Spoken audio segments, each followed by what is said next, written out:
আল্লাহ বলেন, আমি আল্লাহ ও নবী আপনাকে দান করলাম কাউসার, আপনি নামাজ কায়েম করেন, কোরবানি করেন আপনার রবের জন্য।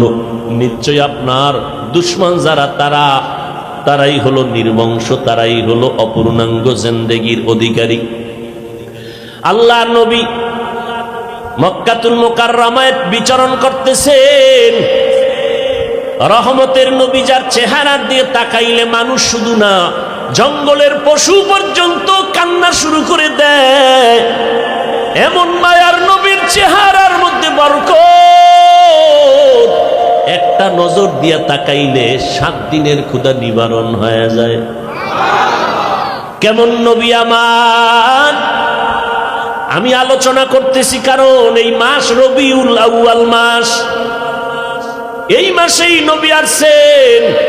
আবার এই মাসের কোন এক সময় নবী বিদায় হয়ে গেছেন।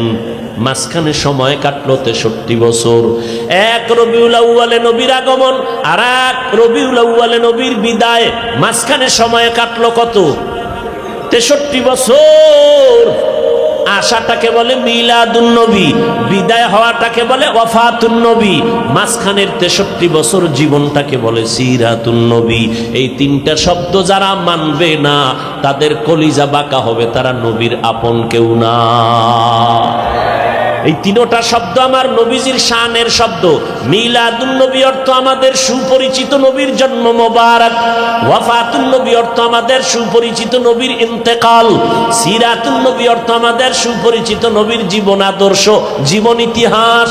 আম্মা জান আয়েশা রাদিয়াল্লাহু আনহা, যার সাথে রাসূলের বিয়ে হলো, আম্মা জানের 6 বছর বয়সে, কয় বছর? 6 বছর বয়সে, 9 বছর বয়সে আম্মা জান নবীর ঘরে চলে গেলেন। আম্মা জানের যখন 18 বছর হয়, আমার নবী জমিন থেকে বিদায় নিয়ে মদিনাতুল মুনাব্বারায় জিন্দা হালাতে নবী থাকবেন কিয়ামত পর্যন্ত, নামাজরত অবস্থায় আল্লাহর মারিফতের মজা নিতে থাকবেন। ক্বালা রাসূলুল্লাহি সাল্লাল্লাহু আলাইহি ওয়া আলিহি ওয়াসাল্লাম, আল আম্বিয়া ওয়া আহইয়াউন ফি কুবুরিহিম ইউসাল্লুন, সমস্ত নবীরা কবরে জিন্দা নামাজরত অবস্থায় আছেন, আল্লাহর মারিফতের মজা নিতে থাকবেন। কিন্তু একদল কয় নবী জিন্দা না, নবী কবরে মরা। নাউজুবিল্লাহ বললেন না কেন? যারা নবীরে মরা বলে, খোদার কসম এরা ভণ্ড। আল্লাহ কোরআনে বলেন, ওয়ালা তাহসাবান্নাল্লাযীনা, কিনা না না, ওয়ালা তাহসাবান্নাল্লাযীনা কুতিলু ফি সাবিলিল্লাহ আমওয়াতান বাল আহইয়াউন ইনদা রাব্বিহিম ইউরযাকুন। ও দুনিয়ার মানুষ, আমার রাস্তায় যাদের জীবন চলে গেল, এদেরকে তোমরা মৃত্যু বলবা না, আমি আল্লাহ এদের কবরের মধ্যে রিজিক দেই। রিজিক কি দেয়? কবরের মধ্যে রিজিক দেয়। এই যারা নবীরে মরা টরা কয়, এগো কথা বলতে কোনো ব্রেক নাই, ভয়ও নাই। এরা বললে এবার প্রশ্ন করবে, হাফিজ ভাই, আল্লাহ যে রিজিক দেয়, রুটি দেয় না ভাত দেয়? আর রুটি ভাত দিলে প্লেট গেলার জগ কই ভাইব? হ্যাঁ, এরকম বাজে বাজে প্রশ্ন করিয়া উম্মতকে বিভ্রান্তর মধ্যে ফালায় দেয়, আছে না নাই? একদিনে কত কথা বলা যায়। আমি বলি, ভাই তোমার প্রশ্নের জবাবটা আমি ওই দিন দিব যেদিন আমার একটা প্রশ্নের জবাব দিবা। সে প্রশ্নটা রেখে যাই, জবাব দিও ঠিক কইরা। কি? আমরা মায়ের গর্ভে ছিলাম, এক ফোঁটা নাপাক পানির থেকে আল্লাহ আমাদের বানাইছেন। ওটারে শোধন করে করে রক্তর পিণ্ড বানাইয়া গোশত হাড্ডি এভাবে আল্লাহ বানাইছেন। হাল আতা আলাল ইনসানি হিনুম মিনাদ দাহরি লাম ইয়াকুন শাইআম মাযকুরা ইন্না খালাকনাল ইনসানা মিন নুতফাতিন আমশাজিন নাবতালি ফাজআলনাহু সামিআম বাসীরা। আল্লাহ তাআলা অনিশ্চয়তা এবং অস্তিত্বহীনতার মধ্য দিয়ে আমাদের আল্লাহ এক ফোঁটা পানির মাধ্যমে অস্তিত্ব দান করলেন।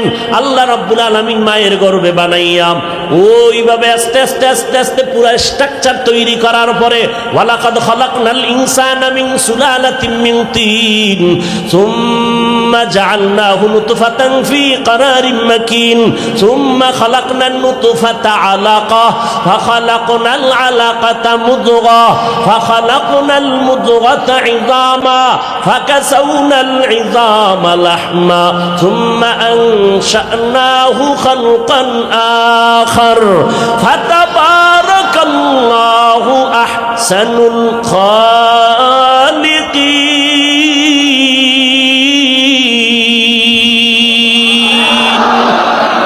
আল্লাহ বলেন না পাক পানিটারে আমি আল্লাহ মায়ের বাচ্চাদানির মধ্যে নিয়া রক্তের পিণ্ড বানাইলাম, এরপরে গোশত দিলাম, এর উপরে হাড্ডি দিলাম, এর উপরে আবার গোশত দিয়া এভাবে আমি সুন্দর করে স্ট্রাকচার বানাইয়া এরপরে যখন আমি প্যাকেটিং করে ফেলেছি, কাভারিং করে ফেলেছি, বিন্দু থেকে বিন্দু যেন অক্সিজেন ঢুকতে পারে না, আমি প্যাকেট করে রুহুটা যখন দিলাম নড়াচড়া শুরু হইল। মায়ের গর্ভে বাচ্চার ক্ষুধা লাগছে, খানা দরকার। আমি আল্লাহ মায়ের গর্ভে খানার আয়োজন করছি। আমরা মায়ের গর্ভে জিন্দা ছিলাম নি? মরা ছিলাম? মরা না জিন্দা? জিন্দা থাকার পরে আমাকে ক্ষুধা লাগছিল নি? কথা কন না কেন? আমরা খাইছিলাম নি? আল্লাহ খানা দিছিলেন নি? কেমনে খাইছি? প্লেট পাইছি কই, গেলাস পাইছি কই? সেখানে রুটি খাইছি না ভাত খাইছি? এই প্রশ্নের জবাব যেদিন দিবা তোমার প্রশ্নের জবাব সেদিন দিব।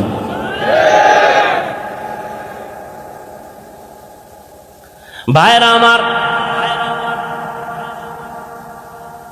দেখতে নারী চলন বাঁকা, দেখতে নারী চলন বাঁকা। আল্লাহ হেদায়েত দান করুন। এক যুবতী মেয়ের পেছনে একটা যুবক কি করে আপনারা জানেন না? কি করে? ইপটিজিং করে, ঠিক না? যুবতী একদিন কই আমি তোর জীবনে কোনো ক্ষতি করছি? কয় না। তা তুই আমার ডিস্টার্ব করো কেন? যুবক কয় তুই এত সুন্দরী কেন? এটাই তোর জন্য কাল। এই তাবলিগের বিরোধিতা কেন? তাবলিগওয়ালারা কেউ গালি দিছে? তাবলিগওয়ালারা পিসাবরা কি কয়? বিড়ি টানো। এই যত আহলে হক পীর মাশায়েখ তাবলিগওয়ালারা কি বলে? গাঞ্জা খাও, মানুষের হক নষ্ট করো, বেপরদায় চলো। এরা কি বলে? মদিনার কথাই স্পিকারে বের হচ্ছে, তাবলিগের স্পিকারে বের হচ্ছে, পীর সাহেবদের স্পিকারে বের হচ্ছে। কথা এক, স্পিকার আলাদা। কথা স্পিকার কি? আমরা বক্তারা স্পিকার আলাদা, কিন্তু কথা তো এক। তাবলিগওয়ালারাও কয় নবীর আদর্শ মানো, আমরাও কই নবীর আদর্শ মানো, পীর সাহেবরাও কয় নবীর আদর্শ মানো। সমস্যাটা কি? এরপরও বিরোধিতা কেন? কয় তোমাদের বয়ানে মানুষ এত ভালো হয় কেন? আমরা সইতে পারি না। আল্লাহ হেদায়েত দান করুন। হায় হায় হায় হায়, কোন কথায় গেছিলাম? আগেরটা কি? জিন্দা। সমস্ত নবীরা কবরে জিন্দা। নবী বলেন আমি কিয়ামত পর্যন্ত রওজা মোবারকে জিন্দা অবস্থায় নামাজরত অবস্থায় আল্লাহর মারিফতের মজা নিতে থাকবো। নবী বলেন উম্মতের দল, আমার নবীকে আল্লাহ পাক শ্রেষ্ঠত্ব দান করেছেন। আমার নবীর বয়স 25। এই সময় একজন আরবের ধনাঢ্য নারীর পক্ষ থেকে বিবাহের প্রস্তাব আসলো। নবী তো এমনিই শ্রেষ্ঠ সর্বসাইডে, এরপরে স্পেশাল করে আলাদা আরো 120 পুরুষের শক্তি দিছেন আলাদা। এবার বুঝেন এই যুবকের 25 বছরের যৌবনটা কেমন, শক্তি কেমন। আল্লাহ তো সৃষ্টির শ্রেষ্ঠ নবী হিসাবে শক্তি আলাদা, অপর দিক থেকে আলাদা 100 পুরুষের শক্তি দিছেন। ঠিক এই টাইমে 40 বছরের বয়সের নারী আম্মাজান খাদিজা রাদিয়াল্লাহু আনহা প্রস্তাব পাঠালেন, মুহাম্মদকে আমি তৃতীয় স্বামী বানাতে চাই। 2 স্বামী পিছনে চলে গেছে। নবীজির থাকার মতো ভালো জায়গা নাই, মা নাই, বাবা নাই, কি করবেন? পেরেশান হয়ে গেলেন। চুপ, কোনো আওয়াজ নাই। ওই সময় নবীর দাদাও নাই, নবীর একমাত্র চাচা আবু তালেব। আমি কিন্তু কষ্ট হয় না তো? ইন্না তাইনা সূরার ভূমিকাটা টানতেছি, বেশি ভিতরে লম্বা আলোচনা করবো না, কারণ সময় কম, অল্পের মধ্যে শেষ করব। ভূমিকাটা টেনে নিয়ে আসতেছি। এখন নবী চিন্তায় পড়ে গেলেন। আবু তালেব একদিন ডেকে বলে, ভাতিজা কোনো পেরেশানি করবা না, টাকা নাই? তুমি রাজি হয়ে যাও। আরবের ধনাঢ্য নারী, সুন্দরী, রূপসী, বুদ্ধিমতী, তুমি রাজি হয়ে যাও। টাকা লাগার ব্যবস্থা, মহারানার টাকা আমি ব্যবস্থা করব, অনুষ্ঠান করলে যা লাগবে দিব। শুধু তাই না, এই বিবাহের খুতবা আমি আবু তালিব পড়ব। 40 বছরের নারী আম্মাজান খাদিজার সাথে বিয়া হয়ে গেল 25 বছরের যুবক রহমতের নবী কাউসারওয়ালা নবীর সাথে বিয়া হয়ে গেল।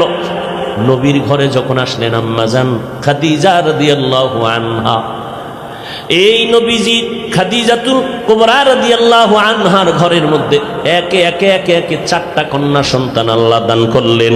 আরবের মানুষ কন্যা সন্তানের অপছন্দ করে, মেয়ে সন্তান হইলেই তারা মাথা নত করে দেয়, মানুষের থেকে গোপন হয়ে যায়, লজ্জায় কথা বলে না। ছেলে হইলে ঈদের আনন্দ করে, ঈদের আনন্দ খুশি। কারণ কি? আমার ছেলে হইছে, আমার ছেলের দ্বারা আমার ইজ্জত বাড়বে, মইরা গেলে সন্তানের মাধ্যমে আমার ছেলের দ্বারা আমার বংশ জিন্দা থাকবে। মোহাম্মদের এমনি গালি দেয়, এমনি তো নাচনেওয়ালা বুড়ি, আরো যদি পায় ঢোলের বাড়ি। নবীর তো এমনি দোষের অভাব নাই, এইবার আর এক দোষ পাইছে, মোহাম্মদের কোনো ছেলে নাই, ওর বংশ রক্ষা হবে না। আল্লাহ একটা ছেলে দিয়েই দিলেন। আম্মাজান খাদিজার গর্ভে একটা ছেলে আর 4টা মেয়ে। ছেলেটার নাম কাসেম। অল্প শিশুবেলায় আল্লাহ নিয়ে গেলেন, দিলেন কা, নিলেন কা। মুহাম্মদের সন্তান আসছে তো মাথা গরম হয়ে গেছে আরবের মুশরিকদের। হঠাৎ আবার